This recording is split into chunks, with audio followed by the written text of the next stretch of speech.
What's up guys, Darren here from Wii U Central, and today we are taking a look at New Super Mario Bros. U. So this was obviously a launch title for the system, and this game is great.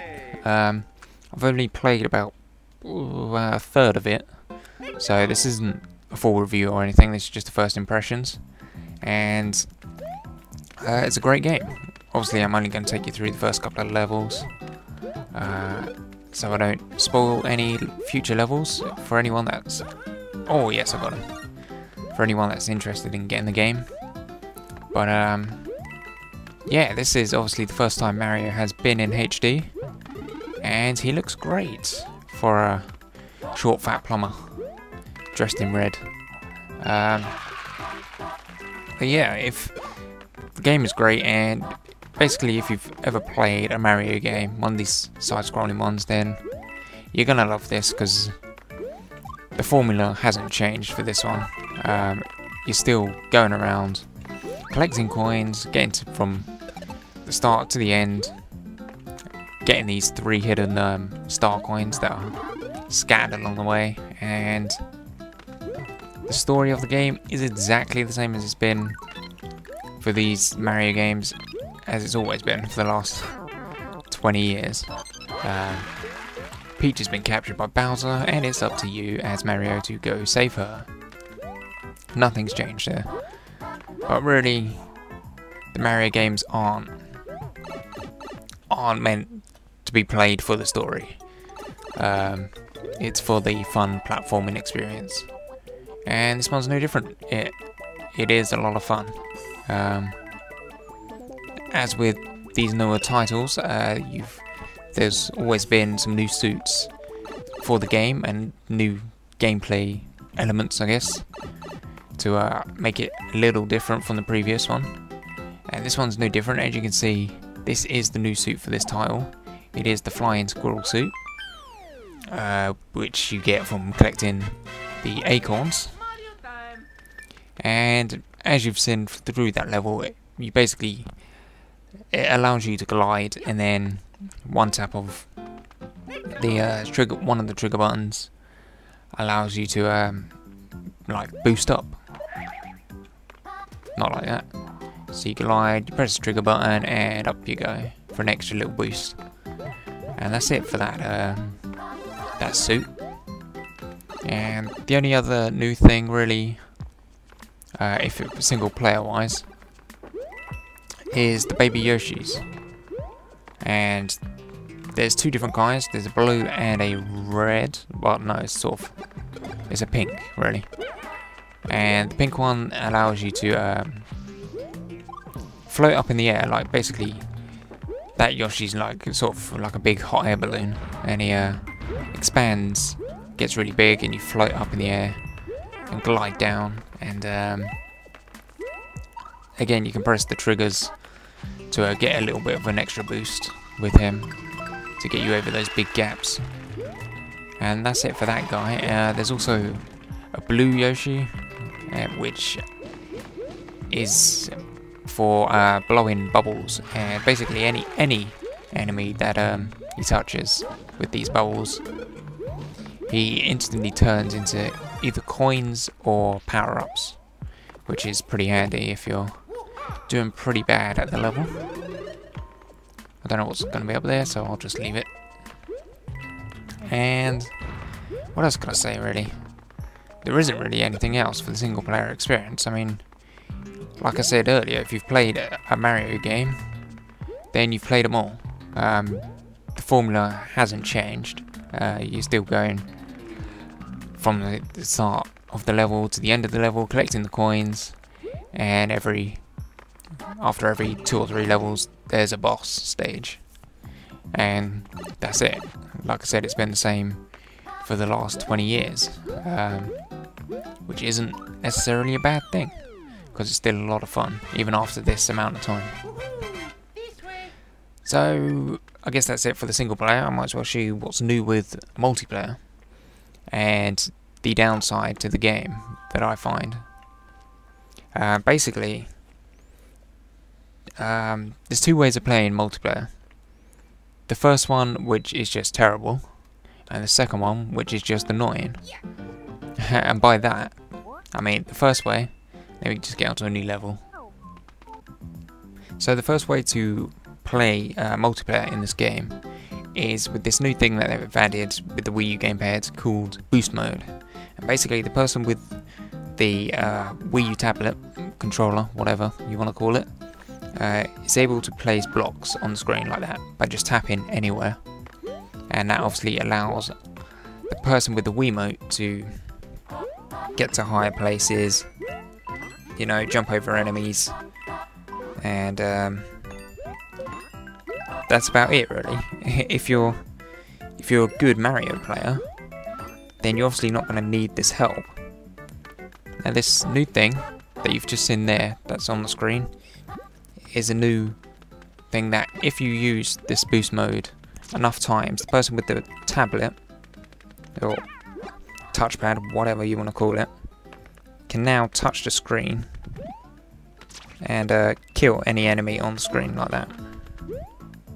But obviously it only lasts for, I don't know, about 30 seconds, and that's it. And I won't go down there actually. And that's it really for this boost mode, and I think it's pretty pointless, because if you're two experienced Mario players, then you're obviously not going to need this help. So it makes the person using the gamepad pretty bored. Obviously, if you're playing with your younger brother or son, daughter, whatever, and they need help, then that's fine. Then obviously you as the parent or the older sibling can obviously help them with the gamepad. But if you're two experienced gamers, then you're not going to need that help. So it's pretty boring. And the only other way to play multiplayer, as you can see here, is if you want to play like you and a friend, or you and your brother, or whatever, playing as Mario and Luigi going through the levels, then you have to use two Wiimotes. You can't use one person on the gamepad and one person with a Wiimote. So basically, if you don't previously own a Wii and you don't have a Wiimote, you basically have to buy two extra controllers for an older system to be able to play the game in multiplayer, which I think is just stupid. You shouldn't have to do that. You should be able to have one person on the gamepad and one person either with a Wiimote or with the Pro controller, you know, and that's it. And if you want to play multiple up to 4 players, then yeah, fine, have the Wiimote option there still. But it's just annoying. It's like me and my sister want to play through the game together. We can't, because we've only got one Wiimote. So we have to keep swapping over between the person playing on the gamepad and the person playing with the Wiimote, you know.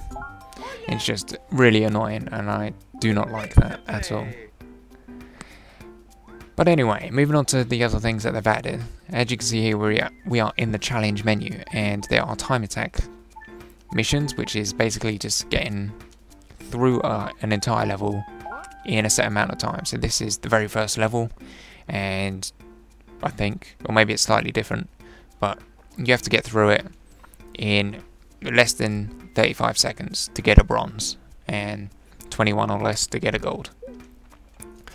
You've also got these coin things where you have to either collect a certain amount of coins, which, let's just do this one. You either have to collect a certain amount of coins by the end of the level, or you have to get to the end of the level without collecting any coins.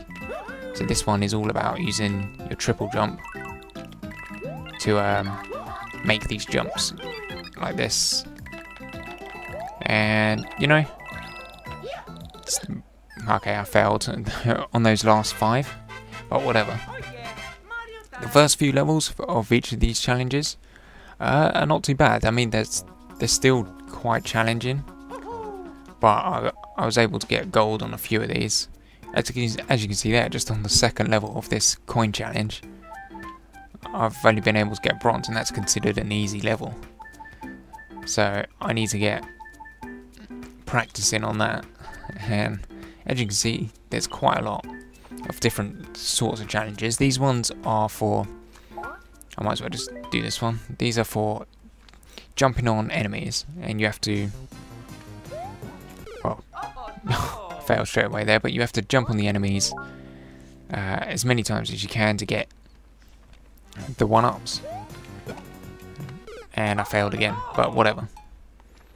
And it is quite challenging, because as you saw there, on that particular one, you don't have the squirrel suit, so you don't glide down, so it makes it easier for you. But others you do. Then you got these ones, which are just completely random. Like this one, you just got to jump over the fireballs, as you can see there in that little screenshot, and survive for 40 seconds or longer for a gold, which I managed to do. And then you got these ones which I've not actually played, but I presume they're just 2-player. So I don't know what those are. And what else do we have? The only other thing here, you got coin battles, so you and a friend running through the levels, collecting as many coins as possible. Whoever collected the most amount of coins wins. That's it for that one. And then Boost Rush is a new thing, which is single player. The screen, as you can see, is constantly moving, and the whole point of this is to get through the level as quick as possible. And the way you speed through this level is by collecting as many coins as you can. Look at that, there's a me in the background for some reason. That's not mine, so I don't know who that is. But anyway, yeah, you have to collect as many coins as possible. And as you can see there, each time you get a certain amount of coins, the level speeds up.